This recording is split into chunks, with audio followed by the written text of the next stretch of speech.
Hello Ate Grace, hello Ate Shell. Happy Teacher's Day para kay Ate Grace. Ito lang sasabihin ko kay Ate Grace. Ate Grace, salamat pala sa mga sharing time natin at sa mga effort na pumunta dito sa bahay para makikain.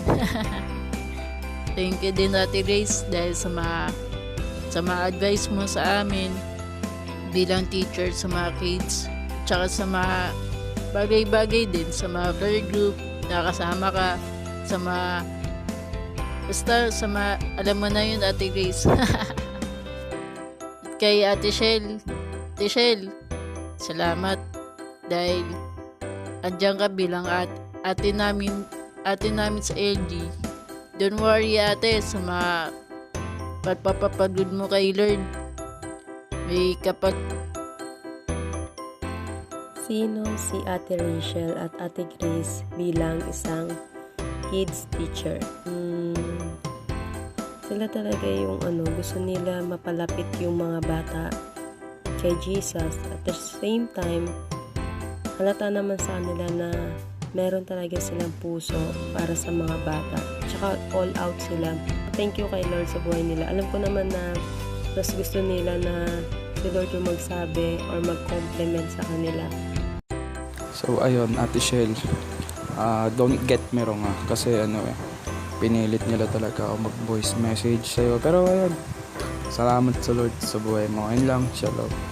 Joke lang. Ayun, basta nagpapasalamat talaga ako sa Lord kasi nga merong Ate Shell sa church, kasi nga parang nagkaroon din talaga ako ng spiritual na ate, at the same time tita, nanay, lola, lahat na. Basta yun, alam mo naman yun, kahit hindi ko sabihin sa'yo, di ba? Sobra ako nagpapasalamat din sa buhay mo. Tsaka ayun, happy Teacher's Month o Tita Mante Este Teacher Month. Ayan sa'yo, shalom shalom, Lord bless you. Nagpapasalamat ako sa Lord sa buhay ni Teacher Grace, kasi nga ayun, syempre lagi tayong merong ate, diba, sa church, tsaka at the same time meron na tayong teacher, diba, tsaka ayun, meron din talaga tayong spiritual na na advisor. Kaya nagpapasalamat ako sa Lord sa buhay ni Teacher Grace, kasi meron tayong teacher talaga, diba, sa loob ng church natin. Kaya ayun lang, happy Teachers Month. Basta ayun. Shalom te, Lord bless sa'yo. Si Ate Grace as a teacher, sobrang patient, tsaka very disciplinarian, pero meron pa rin pagmamahal. Napaka-joyful, tsaka masiyahin din. Lahat din ng effort, kahit puyat, kahit gabi na umuwi, kahit anong lakad, talagang sinasacrifice niya din para kay Lord, tsaka para rin sa mga bata. Bilang ate naman, masaya kasama, tsaka hindi rin siya nagiging silent na sabihin sa bawat isa yung mga time na nagkakamali o yung mga time na dapat i-correct. Nandun pa rin siya para i-guide yung bawat isa, tsaka ituro din yung mga natutunan niya sa bawat isa patungkol sa pagsunod kay Lord, tsaka sa pag-obey din at pagsunod sa mga pastor. Si Ate Shell naman as a teacher, ayun, very creative, very masiyahin, tsaka talagang full effort din at full strength talaga sa paglilingkod kay Lord in terms sa mga pagtuturo niya.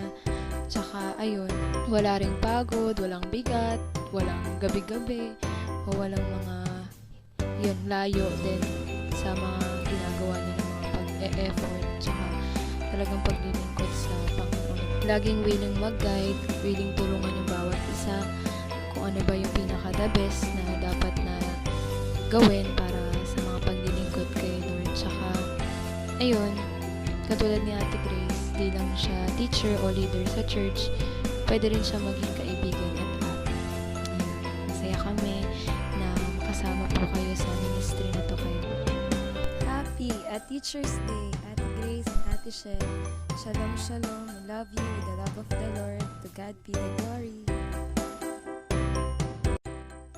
Praise God, pinapasalamat ako sa buhay ni Ate Grace sa kanyang buhay na patuloy siya naglilingkod sa Panginoon at thank you Lord dahil merong taong na nagbigay ng buhay para sa kanya at napasalamat ako sa buhay ni Ate Grace dahil patuloy na pag-share niya ng gospel. I pray Ate Grace na masalo ka pang gamitin ni Lord at masalo ka pang tulungan ni Lord sa mga pag-share ng gospel at sa mga Bible studies sa mga Sunday school. And thank you rin kay Ate Grace kasi tulungan ka pa ni Lord na masanong lumapit sa kanya. And I'm so thankful na ipag-ibigay mo talaga ng buhay kay Lord na walang sayang at naniniwala ko na maging productive ito, maging fruitful pa ito lalo sa paglilingkod mo sa Panginoon. And thankful din ako Ate Grace dahil sa mga naging ate ko, naging kaibigan ko rin sa church din, naka-fellowship din sa bawat isa at mga sharing time din at masarap pang natutunan yung Bible dahil sa kanya din sa mga sharing time namin. Kapasalamat naman ako sa buhay ni Ate Shell sa kanyang buhay. And thank you kasi naging kaibigan ko siya and thank you rin kasi masalo pa siyang nagkapagamit and salamat sa friendship na binigay mo ni Lord sa buhay ng bawat isa and thank you rin sa mga tulong-tulong, sa mga fellowship, sa mga banding natin, mga masalo pang magkakapagpalalim sa bawat isa and thankful ako dahil naging kaibigan ko rin sa church at naging ate rin kita. Iwala ko na mas marami pa pagkasamahan sa mga fellowship, sa mga banding at sa mga pag-share pa ng gospel sa mga outreach. Kaya thank you lang at patuloy lang sa mga ginagawa mo pa, sa mga pag-ginagawa mo na pag-ibig sa Lord. Salamat sa buhay mo, Jesus. I wanna be faithful, I wanna be faithful, I wanna remember everything that the Lord has done.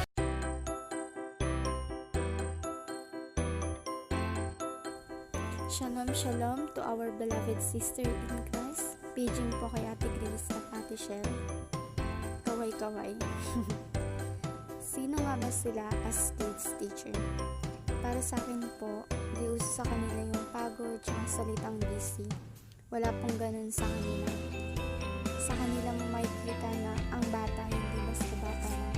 Makikita mo din lahat ng effort na gagawin nila. Best talaga. Kahit tigpipiso lang naman ng gift bag, asahan mo pantay rin din sa labas. Kahit sa paggawa ng certificates ng kids, di lang basta-basta campaign. Kahit champorado at lugaw pa lang madalas ipakain sa mga bata yung hindi nila pang gawin. Diba kasi yung love na pinapakita nila Ate Grace at Ate Shell sa mga kids. Ayun, blessed at Teacher's Day po Ate Grace and Ate Shell. Continue to teach like Jesus. Shalom, shalom. Sino si Ate Grace at Ate Shell as a kids teacher? Sila Ate Grace at Ate Shell, sila yung mga ating masasabi mong grabe yung heart sa ministry patungkol sa mga bata. Sobrang thankful ako sa Lord dahil naging part ako ng ministry na to.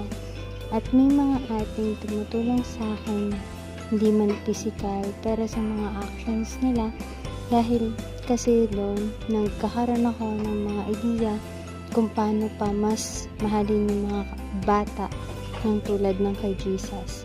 Kaya mga ate, go lang para sa mga bata, maging para sa Lord. More kids pa na aalagaan para sa Lord. Yun lang po, love ko po kayong dalawa sa Lord. Shalom! Happy All Teachers Day sa lahat ng teacher. Ayun, una sa lahat, salamat sa Panginoon sa buhay ng mga teachers na matatagal na. Sa buhay nila Ate Rachel, sa buhay ni Ate Grace. Thankful po ako sa Lord dahil nakita ko po sa inyo yung compassion at love niyo po sa pagtuturo niyo po ng mga kabataan. I hope na sa lahat ng gagawin talaga ninyo sa Panginoon ay mas gabayan niya po kayo. Sobrang nakakatuwa po at nakakatouch po talaga yung buhay ninyo kung paano kayo tinaguyod ng Panginoon. I hope and pray more Jesus pa talaga sa buhay ninyo and talagang magawa niyo po lahat ng bagay para sa Panginoon na matagumpay. Naway pagpalain kayo ng Panginoon sa lahat ng ginagawa niyo po para sa kaharian ng Diyos. Salamat po Ate Grace, salamat po Ate Rachel. Hinihintay na po namin yung libre niyo po. Ha ha ha. Ayun, basta tuloy lang po tayo sa Lord at lahat po ng ginagawa natin para sa Panginoon, may reward po talaga ito sa langit. Happy All Teachers Day. Shalom, shalom. To God be the glory. Sino si Ate Ate Grace at si Ate Rachel as kids teacher. Masasabi kong praise God talaga sa buhay nila na talagang dedicated, committed na follower ni Jesus, na nagiging example sila kung paano namin gagawin yung sa ministry na to, kung ano ba yung mga tamang approach. Tsaka praise God sa mga tinuturo nyo sa amin sa lahat ng mga bagay. At thank you po talaga sa pagiging considerate, pagiging loving, sa pagiging prayerful, sa pag-encourage sa amin na magpatuloy lang sa mismo kay Lord, at sa paggamit ni Lord sa inyo para gabayan kami sa Kristiyano namin pumuhay. At thank you for giving to the Lord.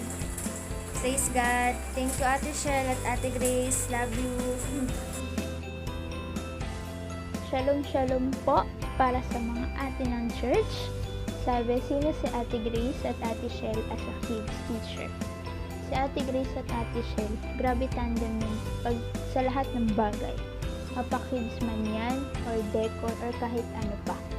Kung si Ate Grace, siya yung taga-disiplina sa mga bata. Si Ate Shell naman, taga-bebe. Di ko alam kung ano yung tamang term, pero gets niyo naman po, di ba? Ayun, kasi nga, grabe yung tandem nila. Perfect yung tandem nila. Ayun, kapag si Ate Shell, busy para sa church or kids, asahan mo, ganun din si Ate Grace. At asahan mo, hindi mo sila makakausap. Kasi nga, busy sila at pagod-pagod. Ayun, kahit dalawa lang sila, kaya nila mapasunod yung 50 na bata. Grabe, no? Kakaiba yung heart na meron sila. Ang dami ko nang na-witness para mapatunayan yung pagmamahal nila sa mga bata. Pero hindi pwedeng sabihin. Baka mabugbog ako ng di oras. Pero grabe talaga yung passion na meron sila pagdating sa pagtuturo. At grabe din yung pagmamahal nila pagdating sa mga bata. Kapag may nangaaway sa mga bata, kala mo sila yung magulang. Sila yung grabe ma-hurt. Yung ganun. Pero grabe na amaze ako sa ginagawang paggamit ni Lord sa buhay nila, sa mga pagtuturo. Hindi nga lang sa kids pati sa church. Parang nakaka-amaze kasi hindi ko alam kung ano na kaya mangyayari sa kids sa church kapag wala ang Ate Shell o Ate Grace. Parang ganun. Pero yun, pagdating sa kids, masasabi ko na yung heart na meron si Jesus, nasa kanila na. Kasi, grabe talaga yung pagmamahal nila. Hindi ko ma-explain kung paano nila pinapakita yung pagmamahal nila sa mga bata, sa mga tao. Yung kahit na inaaway-away sila ng mga bata, mamahalin pa rin nila. Grabe, mapapawaw ka na lang at nakaka-amaze yung paggamit ni Lord sa buhay nila. Hindi nga lang din sa mga bata pati sa aming mga youth. Grabe yung compassion nila, yung passion nila sa mga pagtuturo sa amin na wow, thank you talaga. Thank you Lord kasi may Ate Shell at may Ate Grace sa church na hindi namin alam mga kids teacher kung paano gagawin kung walang nagturo na Ate Grace and Ate Shell, kung walang nag-train sa amin. Kaya maraming salamat po sa buhay nyo, Ate Grace and Ate Shell. Blessed a Teacher's Day or month. Shalom, shalom. Lord bless po. Love you. Hi Ate Grace and Ate Rachel. Shalom po. Ayun, nagpapasalamat po ako kay Lord sa mga buhay ninyo at talagang sa pagpapagamit niyo po para sa Kanya. First glory and first honor. Ayun. Thank you Lord dahil kayo po yung mga teacher talaga na all out po, kung all out talaga ibibigay yung the best para sa mga bata, para lang talaga ma-reach din sila, para makilala din talaga nila ng lubusan si Lord. And ayun nga po, thank you Lord dahil binibigay nyo rin lahat ng mga efforts, lahat ng mga sacrifice, maging yung mga buhay nyo rin para kay Lord, maging sa mga bata rin.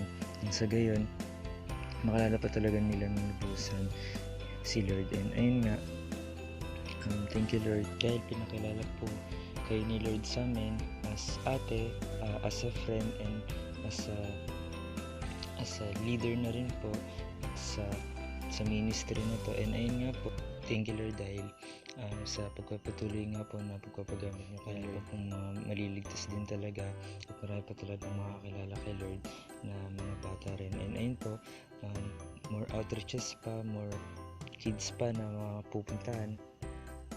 And Blessed Teachers Appreciation Month po sa inyong dalawa. Shalom, shalom.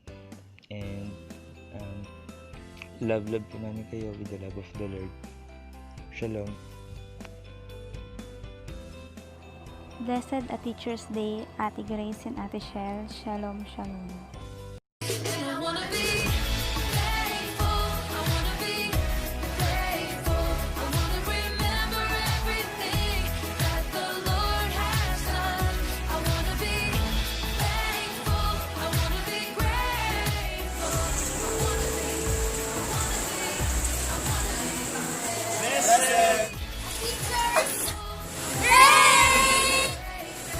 Shalom, shalom!